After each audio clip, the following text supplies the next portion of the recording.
بهذا الشكل وهذا الاداء وهذه السلبيه الموجوده في بعض الاخطاء الدفاعيه هيخرج.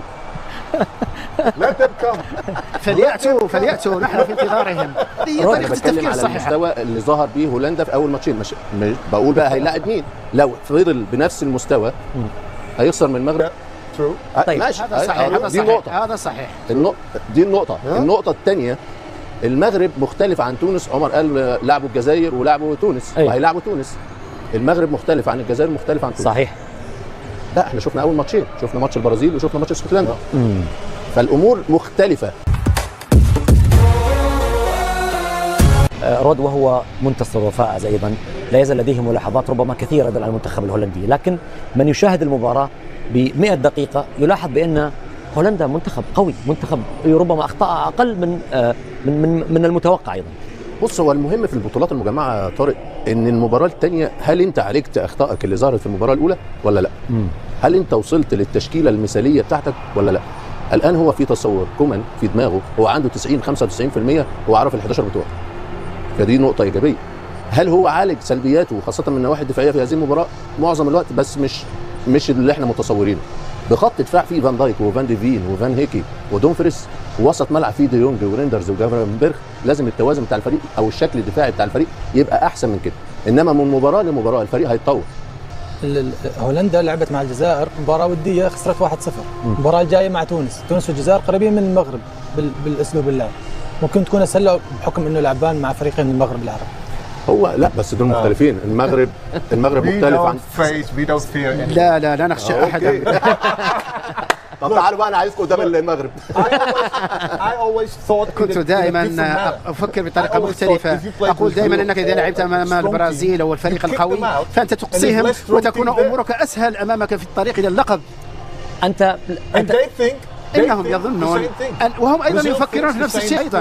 من طبيعه الحال انت تريد ان تقصي افكار الخصوم لكي تكون سبيلك سهله لتجاه اللقب، ستحصل على دفعه معنويه اكثر والجميع يخشاك، وهذا ميزه لك وتكون الاجواء ايجابيه، وهذا ما تحاول تخلقه كطاقه ايجابيه. واعتقد ان المباراه القادمه الان الجميع يخشى هولندا لانهم راوا اليوم كيف ان هولندا تلعب كره قدم خطيره في الهجوم، وهذا شيء اكتسبوه اليوم واثبتوه. انت اوكي. محمد ابو تريكه كان يتحدث وانت تقول لا، والان انت تتحدث محمد ابو تريكه يقول لا، لكن انت تقول بانه لا نخشى احد، صح؟ نعم، لأننا نقول عليك أن تفكر بطريقة مختلفة تماما. عليك أن تفكر في نفسك. إذا تغلبت على الفريق القوي وأقصيته، فهذا كما نحن في 88 كنا لعبنا ضد إنجلترا وأقصينا إنجلترا، وبالتالي تواجه ألمانيا وأقصينا ألمانيا. يعني أنت هذه طريقة التفكير الصحيحة. على المستوى اللي ظهر به هولندا في أول ماتشين، مش بقول بقى هيلاعب مين، لو فضل بنفس المستوى هيخسر من المغرب. طيب ماشي، هذا صحيح. دي النقطة. هذا صحيح. دي النقطة. النقطة الثانية، المغرب مختلف عن تونس. عمر قال لعبوا الجزائر ولعبوا تونس وهيلعبوا تونس. المغرب مختلف عن الجزائر، مختلف عن تونس. صحيح. لا احنا شفنا اول ماتشين، شفنا ماتش البرازيل وشفنا ماتش اسكتلندا. فالامور مختلفة. بهذا الشكل وهذا الاداء وهذه السلبية الموجودة في بعض الاخطاء الدفاعية هيخرج.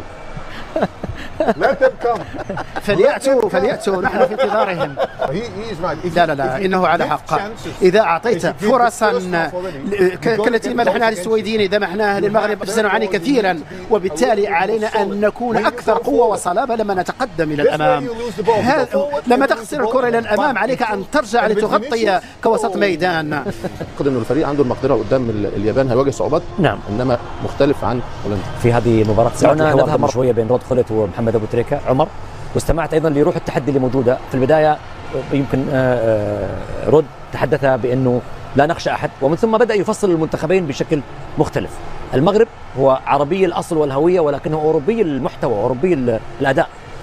أنا اللي قصدته بكلامي يا أبو زياد أنه هولندا ما في شك ما تخشى حدا، بالعكس المنتخبات كمان تحسب الحساب منتخب قوي. لكن أنا اللي تكلمت مع الكابتن محمد أن هولندا لعبت مع اليابان منتخب آسيوي، لعبت اليوم مع السويد منتخب أوروبي، راح تلعب مع تونس منتخب أفريقي. تواجه منتخب أفريقي بمواصفات أوروبية، تواجه منتخب لاتيني. أنا هذا اللي أقصده، إنه أسهل لها من البرازيل. طيب اترك رد. أظن أنك تتابع كل المباريات في كأس العالم، وهنا المباريات ليست سهلة ولا تتوقع أي شيء. 5-1 لا يتوقعها أي أحد ضد فريق قوي. علينا أن نتعافى ونستريح ونكون جاهزين للمباراة. يكافحون من أجل بلدهم ويظهرون كبرياءهم، وعلينا أن نلعب بأفضل طريقة للفوز. سيكون تحديا كبيرا. شكرا.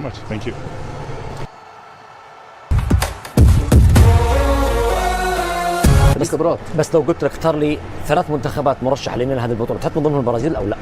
انا مرشح البرازيل من ضمن الفرق اللي ممكن تروح بعيد في البطوله. الترشيح كم عدد الترشيح اللي عملته؟ انا قلت اسبانيا، ارجنتين، فرنسا، البرازيل. كثير قوي يا كابتن 4. لا ما هو 48 منتخب. هولندا وأين هي هولندا؟ الذكاء الاصطناعي يقول انها هولندا. انت ما تحط البرازيل من ضمن الثلاثه؟ لا ما تحط البرازيل. ليه؟ ما اقنعوني. ما منتخب، احس مو منتخب بطل كاس العالم، في منتخبات افضل منه بالشكل الفني الحالي اللي موجود.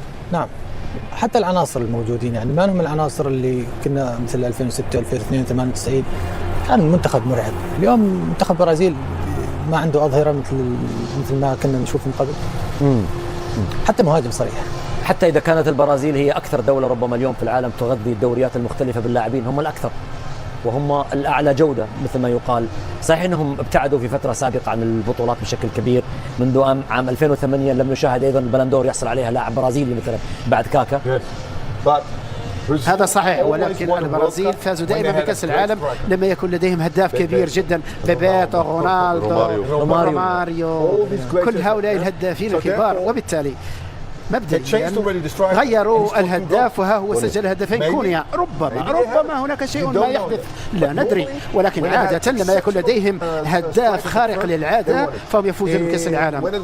وعام 82 في إسبانيا كان أفضل فريق في تاريخ البرازيل ولكن لم يكن لديهم هداف، لم يفوزوا. إيطاليا فازت ولكن فقط لأن البرازيل لم يكن لديهم هداف. قبل ذلك كان بيليه، كان لديهم هداف كبار، لهذا كانوا يفوزون بكأس العالم.